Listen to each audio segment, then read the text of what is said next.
Bismillahirrahmanirrahim. Assalamualaikum warahmatullahi wabarakatuh.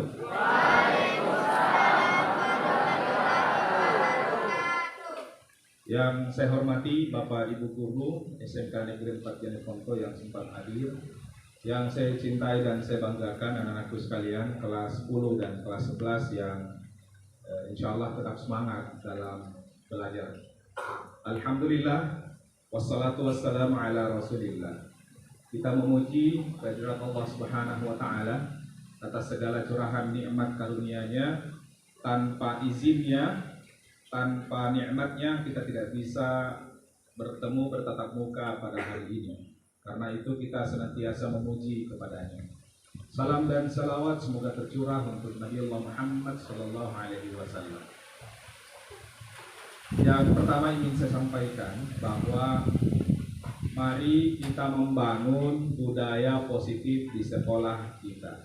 Bagi anak-anakku sekalian, hari ini adalah upacara bendera pertama untuk tahun pelajaran baru. Dan insya Allah yang pertama biasanya menentukan selanjutnya. Karena itu mulai hari ini saya ingin bersama-sama kepada kita semua anak-anakku sekalian bersama guru-guru yang hadir, mari kita membangun mindset kita. Apa yang kita bangun di mindset ini, di pikiran ini, di benak ini, itu yang kita luruskan dengan membangun budaya positif. Apa itu budaya positif? Budaya positif itu terbangun dari dalam kesadaran diri kita masing-masing. Budaya positif itu tergantung dari kita semua. Kita yang membuat budaya. Budayanya yang positif adalah yang baik-baik. Apa itu? Belajar adalah menuntun anak didik ke arah yang apa mereka inginkan. Apa itu yang mereka inginkan? Anak didik kan punya keinginan semua kan? Kalian semua punya cita-cita, punya impian. Itu yang harus diarahkan oleh guru-guru supaya kalian sampai kepada cita-cita yang kalian impikan itu. Bagaimana caranya? Dengan menuntun. Menuntun itu mengarahkan sesuai dengan kodrat yang dimiliki anak-anakku sekalian. Kalian ini berbeda-beda asalnya, latar belakangnya. Karena latar belakang yang berbeda, tentu punya tipe dan gaya belajar yang berbeda. Itu yang perlu dipahami oleh kami semua guru-guru supaya anak-anakku sekalian itu dapat dituntun dengan baik sesuai kodrat yang kalian miliki. Dalam teori belajar Ki Hajar Dewantara, beliau mengungkapkan bahwa setiap anak itu sudah punya potensi yang mereka miliki masing-masing sejak kecil. Sudah ada itu tulisan-tulisan yang buram yang terdapat dalam diri anak-anakku sekalian. Semuanya sudah ada tertulis di sini, baik buruk ada semua di dalam di diri kita. Tugasnya guru adalah bagaimana menebalkan yang positif itu. Bagaimana menebalkan yang baik-baik itu, sementara yang buruk-buruk, yang jelek-jelek itu tidak tebal, akhirnya nanti terhapus dengan sendirinya, sehingga nanti kemudian yang terbangun adalah kebaikan-kebaikan di dalam diri anak-anakku sekalian. Itu yang pertama. Yang kedua adalah nilai-nilai kebajikan. Nilai-nilai kebajikan kita semua ini sudah punya nilai-nilai kebajikan yang dibawa dari rumah, yang hidup di sekolah ini. Apalagi di budaya kita suku Makassar, Jeneponto Turatea khususnya, itu ada istilah disebut dengan sipakatau, sipakainga, sipakalak diri, ya kan? Ini adalah nilai-nilai kebajikan yang tumbuh di masyarakat kita. Makanya di antara kita ini mesti harus saling mengingatkan kalau ada yang salah. Sipakalak diri, saling memuliakan satu dengan yang lain, bukan saling menjatuhkan, bukan saling mencemooh, tetapi kita saling menghargai, kita saling memuliakan satu dengan yang lain. Bukankah kita semua ini punya keinginan dalam hati untuk dimuliakan? Siapa sih manusia yang marah kalau disanjung-sanjung? Nah, ada kan semuanya mau disanjung, mau diangkat, mau dimuliakan. Karena itu kita saling memuliakan. Untuk bisa memuliakan orang lain, memuliakan diri kita dulu terlebih dahulu, ya. Seperti itu. Ada lagi istilahnya kalau di Jeneponto. Jeneponto itu Pak Bambangan Natuluk. Saya ubah coba, bukan tolo, tolo. Ya, Pak Bambangan Natolo. Saya ingin coba terjemahkan dulu ini, apa itu Pak Bambangan. Pak Bambangan itu punya semangat yang kuat, punya semangat yang membara, itu Pak Bambangan namanya.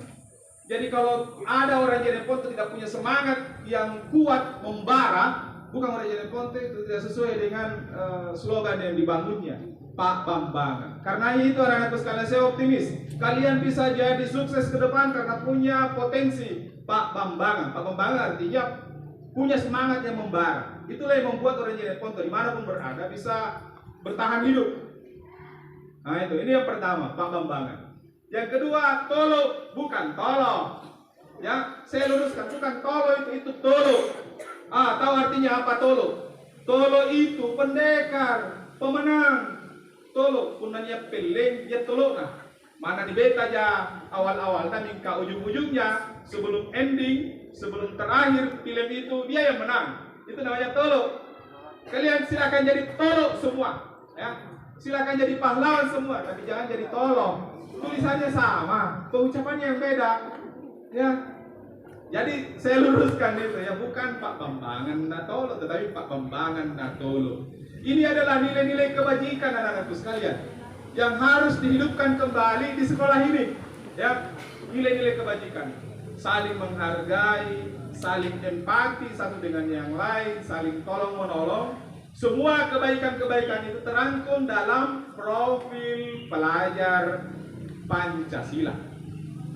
Tadi di Undang-Undang Dasar itu sudah dibacakan bahwa kemerdekaan, perdamaian, ya, kesejahteraan, keadilan, kemakmuran, ada semua di dalam. Itu sudah dibangun oleh founding father kita, ya, pendiri bangsa ini. Karena itu anak-anakku sekalian, profil pelajar Pancasila itu punya 6 karakteristik, 6 indikator. Yang pertama, beriman bertakwa pada Tuhan yang Maha Esa, serta berakhlak mulia. Itu yang kita inginkan. Nilai-nilai kebajikan itu yang ingin kita budayakan di sekolah ini. Kita laksanakan setiap hari Jumat sholat duha, mengaji, literasi Quran. Itu supaya bisa anak didik, semua warga sekolah ini beriman dan bertakwa serta berakhlak mulia. Yang kedua, mandiri. Kemerdekaan itu adalah kemandirian. Ingat, jangan dikira bahwa merdeka kita lalu sudah tidak disiplin lagi. Merdeka itu artinya kita mampu mendisiplinkan diri tanpa ditekan oleh orang lain. Kita mampu menyadari diri kita untuk melaksanakan tugas dan tanggung jawab, hak dan kewajiban kita, tanpa lagi ada dorongan dari luar, tanpa ada pemaksaan, tanpa ada bujukan. Itu namanya merdeka, karena kita bisa mendisiplinkan diri kita sendiri, yang motivasinya berasal dari dalam diri kita sendiri. Itu mandiri namanya. Kemudian yang ketiga, bergotong royong. Kita ini manusia sosial. Kita ini manusia yang tidak bisa hidup tanpa bantuan manusia yang lain. Betul tidak? Kita ini bisa begini anak-anakku sekalian karena jasa orang tua kita yang membiayai kita, orang tua yang membantu kita. Tidak ada orang terlahir di dunia ini tanpa bantuan orang lain. Sehingga kita harus bergotong royong. Tidak bisa kita mencapai cita-cita, anak-anakku sekalian, tidak bisa kita menggapai mimpi kita kalau tidak bergotong royong. Disebut dengan kolaborasi satu dengan yang lain, kerjasama. Yang keempat adalah berkebinekaan global. Artinya apa? Kita harus menyadari bahwa selain diri kita ada orang lain yang hidup bersama-sama dengan kita. Tentu antara kita dengan orang lain itu berbeda, punya keinginan yang berbeda, punya hobi yang berbeda, punya kecenderungan yang berbeda, sehingga kita harus menghargai perbedaan itu. Itu yang disebut dengan toleransi. Toleran terhadap mereka. Kita harus hormat. Oke, menurut kamu itu benar, tetapi menurut saya tidak cocok. Tapi bukan berarti karena kamu benar lalu saya tidak sesuai dengan kebenaran yang kamu pahami lalu kita berbeda, lalu kita bermusuhan. Tidak. Dia adalah kawan kita. Bukankah kalau main futsal ada lawan? Betul tidak? Tetapi lawan itu bukan musuh, bos. Ya, lawan itu bukan musuh. Lawan itu adalah teman teman-teman untuk berkompetisi. Kan tidak bisa tidak bisa bermain futsal kalau tidak ada A, B, ya kan? Mesti harus ada lawan. Tapi lawan itu bukan musuh. Sehingga tetap kita harus toleran. Ada aturan-aturan yang kita sepakati bersama untuk kita jalankan supaya permainan ini asyik dan dinamis. Yang kelima ini. Kelima ya. 4 tadi berkebinekaan global. Yang kelima itu adalah, ada yang tahu? Kreatif atau inovasi. Orang kreatif itu orang cerdas. Ya. Kreatif, punya kreativitas, punya kelebihan-kelebihan. Dia mampu menggunakan fasilitas-fasilitas, mampu menggunakan teknologi, mampu menggunakan aset, modal, potensi yang ada dalam dirinya untuk menciptakan hal-hal yang baru untuk mengembangkan dirinya, mencapai keselamatannya, mencapai kebahagiaannya. Gunakan HP. Kalau Anda tidak tahu arti dari sebuah istilah, cari di HP, Google. Itu kreatif namanya. Ada orang tidak tahu berusaha untuk mencari. Kalau dia punya persoalan, dia mampu menyelesaikannya sendiri. Itu namanya kreatif. Kalau dia punya hal yang dia punya tantangan, maka dia mampu menjalani tantangan itu. Karena itu anak-anakku sekalian, anak profil pelajar Pancasila harus berani menerima tantangan. Karena tantangan yang membuat dia belajar. Dari pelajaran yang dia dapatkan dari tantangan itu, maka dia mau cepat dewasa. Ya, bukankah hidup ini penuh dengan tantangan, penuh dengan masalah? Kita ini hidup adalah perpindahan saja, perpindahan dari satu masalah ke masalah yang lain. Kalau ada orang yang tidak mau menerima masalah, berarti dia tidak mau menerima tantangan. Kalau ada orang yang tidak mau menerima tantangan, berarti itu orang yang sudah tidak bertahan lagi hidup, tidak mau lagi hidup. Jadi hidup ini penuh dengan tantangan, karena tantangan yang membuat kita eksis hidup. Yang terakhir, profil pelajar Pancasila adalah bernalar kritis. Punya nalar kritis. Apa itu? Kritis bukan berarti harus dibawa ke rawat darurat. Gawat darurat bukan.